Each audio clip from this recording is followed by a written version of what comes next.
Halo, ketemu lagi sama saya Juliawati dan sama si Noni.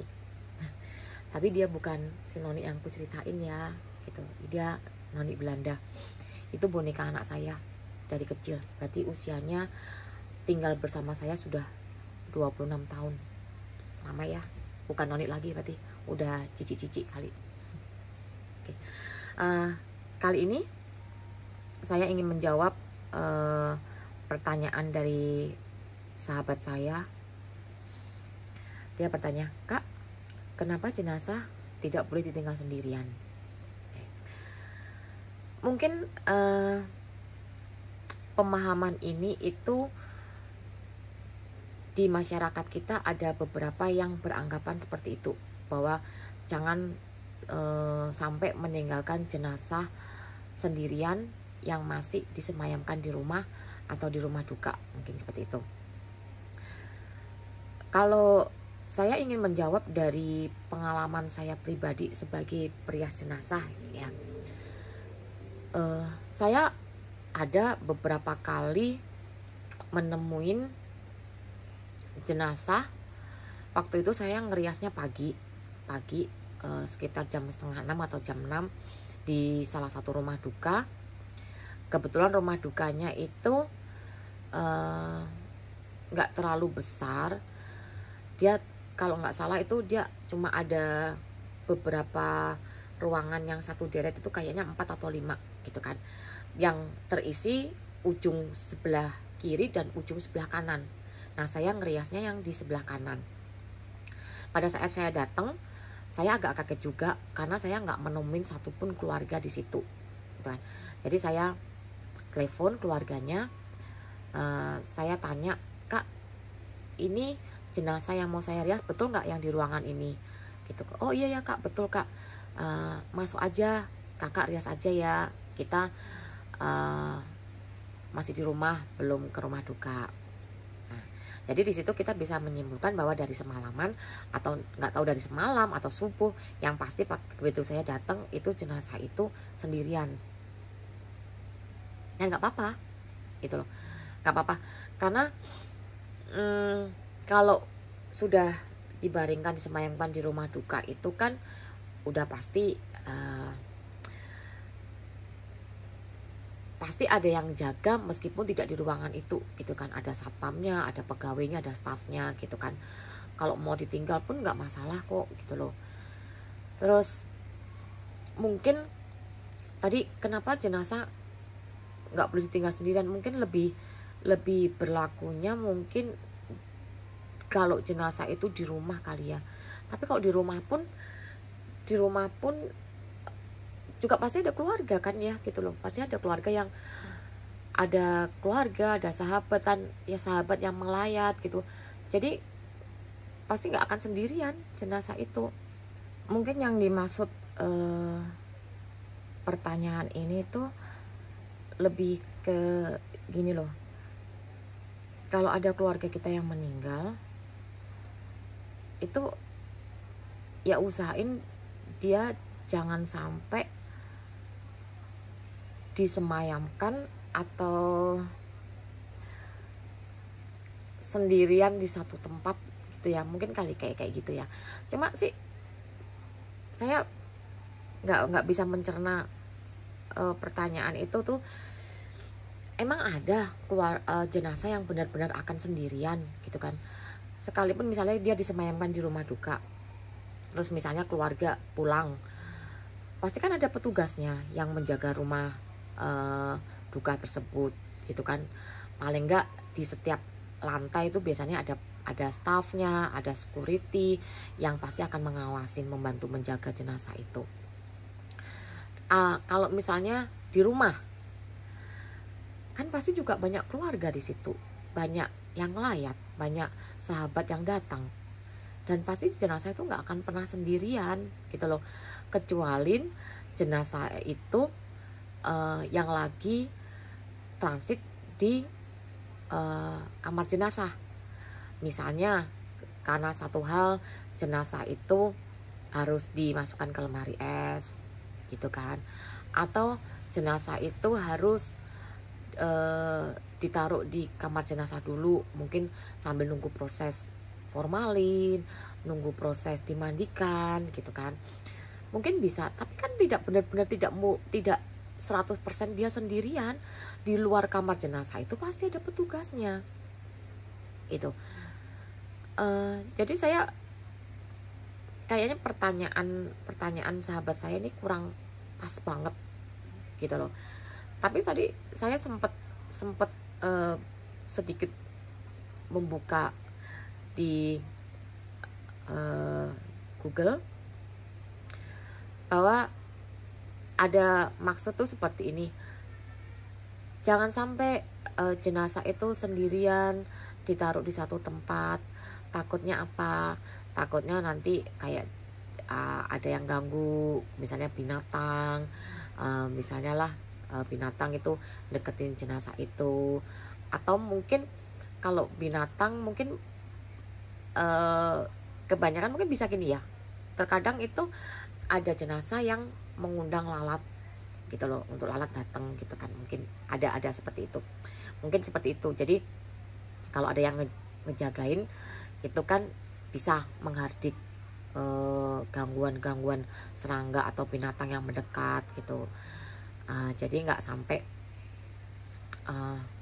membuat nggak nyaman jenazah ini, mungkin seperti itu. Tapi kalau jangan sampai terus berpikir jenazah kalau ditinggal sendirian nanti jadi kenapa-kenapa gitu kan. Enggak lah, nggak akan ada yang terjadi gitu.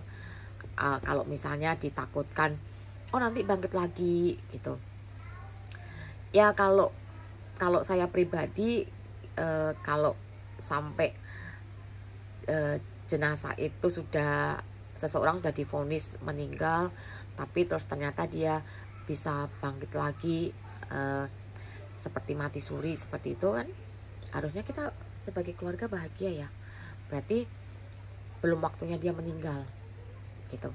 Tapi mungkin secara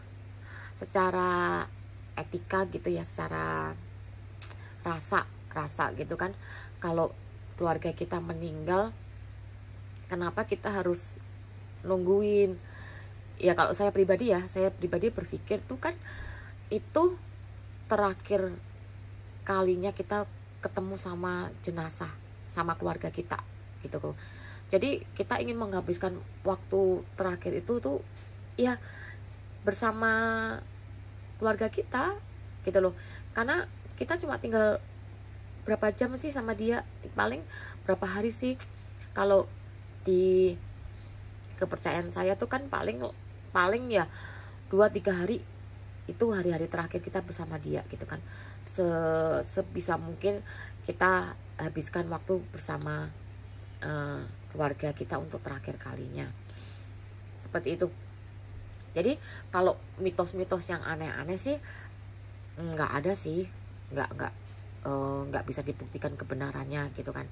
Saya juga beberapa kali pernah merias jenazah yang di rumah persemayaman itu dia sendirian, mungkin keluarganya malam pulang, nggak ada yang salah sih kalau mereka mau pulang, karena kan mereka juga capek, butuh istirahat gitu kan, butuh mandi, butuh stamina yang bagus untuk hari-hari berikutnya nemenin jenazah gitu. Dan nggak ada bedanya gitu loh, maksudnya saat ditinggal sendirian jenazah juga nggak akan bergeser tempat tidurnya atau jalan-jalan kemana gitu, nggak akan.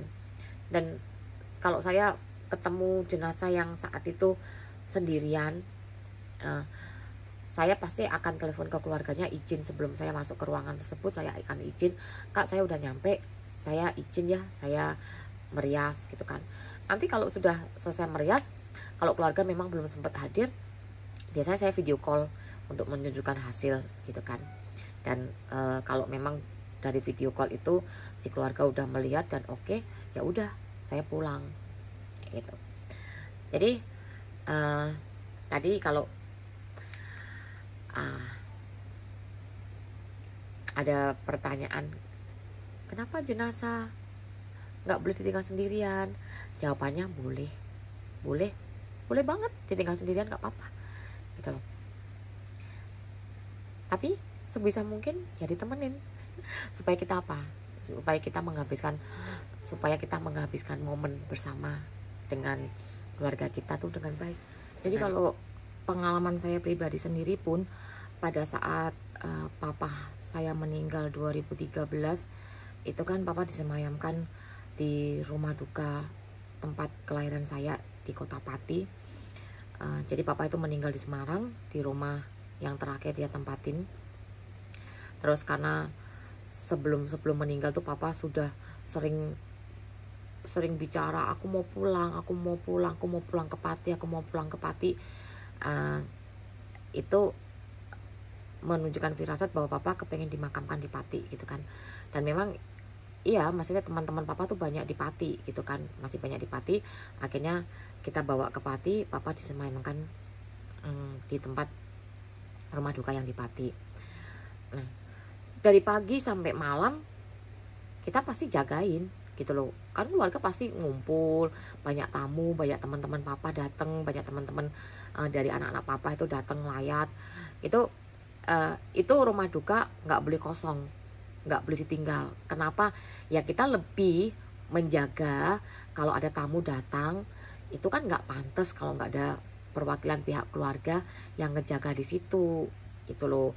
Itu kalau buat saya pribadi ya, saya bicara dari pengalaman saya pribadi gitu loh. Jadi kenapa dari pagi sampai malam itu harus ada keluarga yang ngejaga di rumah duka gitu, supaya kalau ada kerabat datang, teman datang gitu kan, itu ada perwakilan keluarga yang menyambut mereka gitu loh.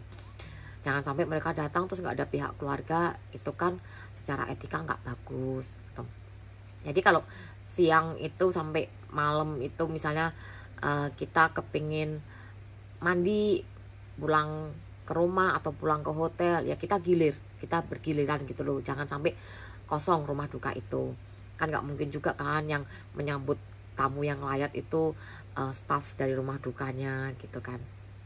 Tapi kalau udah selesai malam, udah selesai, kita mau pulang istirahat, ya nggak apa-apa gitu loh. Senormalnya orang layat itu paling terakhir ya sekitar jam 10, jam 11 gitu kan. Habis itu udah kita tinggal pulang. Waktu itu saya istirahat di hotel, ya pulang, semua pulang. Jenazah papa kita titipkan ke staf rumah duka itu, kita minta tolong dijagain gitu kan. Jadi aman gitu, nggak akan ada yang mencuri juga kok gitu kan. Nah, jadi kalau menurut saya menjawab pertanyaan teman saya, boleh nggak jenazah ditinggal sendirian gitu kan? Ya boleh aja, nggak apa-apa. Tapi akan jauh lebih baik lagi kalau kita sebagai keluarganya banyak menemanin gitu loh, banyak bersama jenazah itu untuk terakhir kalinya gitu kan. Paling nggak kita cuma punya waktu berapa jam, berapa hari doang untuk bersama dengan keluarga kita itu sebelum dimakamkan kan. Setelah itu kita nggak akan ketemu lagi gitu. Sedikit pengalaman aja, hal yang paling menyedihkan itu adalah ketika kita berpisah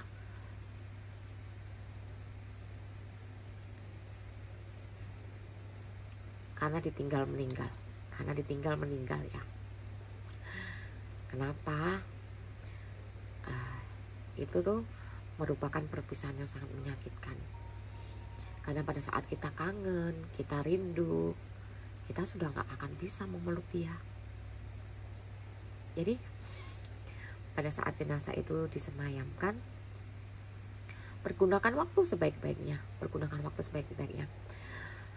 Saya itu ketika papa sedang kebaktian penutupan peti, sebelum tutup peti itu kan ada ibadah. Itu kan sekitar 1 jam lah ya ibadah tersebut. Semua temannya papa, semua teman gereja, keluarga, semua pada duduk. Saya nggak duduk.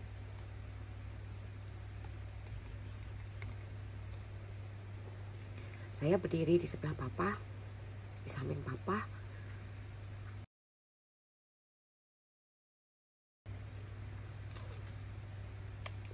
Saya pegang tangannya papa selama 1 jam itu.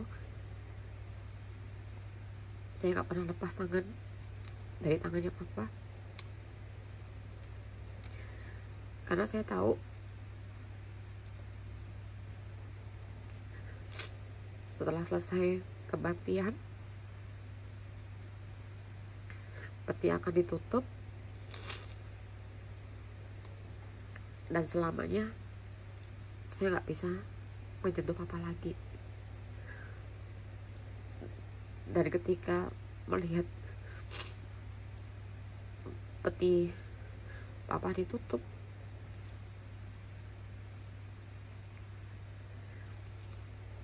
itu sangat menyakitkan buat saya.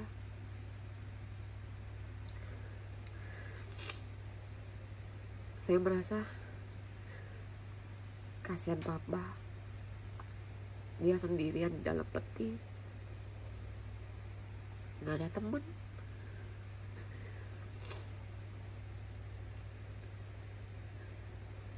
Cuma kesunyian.